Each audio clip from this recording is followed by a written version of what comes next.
Бугарската компанија Енекот да понуди повеќе пари за купување на фени, а протестите и блокадите да се стават во мирување до понеделник кога е закажано рочиште за стечај на фабриката.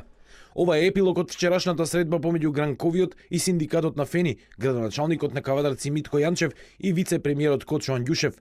На ова се согласил и Енекот кој ветил дека деновиве ќе исплати повисока понуда од 3 милиони евра кој претходно им ги понуди на банките доверители.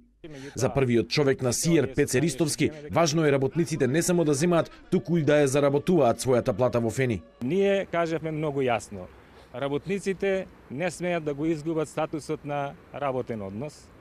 Значи, од каде сака нека обезбедуваат или доверители или влада пари, овие работници да останат на работа и да добиваат пари.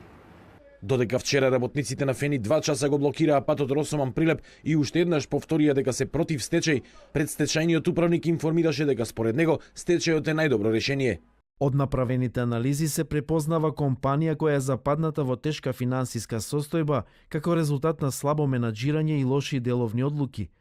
Фени Индустрија АД има добар бизнис потенцијал, а отворање на стечајна постапка во овој момент е единствен начин за зачувување на имотот, спречување на настанување на штети и изнаоѓање на најбрзо можно решение за рестартирање и ангажирање на вработените во одржување на технолошкиот минимум со изнаоѓање на нов стратегиски инвеститор и брз премин кон нормално функционирање. Фени има долгови од 60 милиони евра. Ако до понеделник не се појави стратешки партнер, голема е веројатноста судот да прогласи стечај.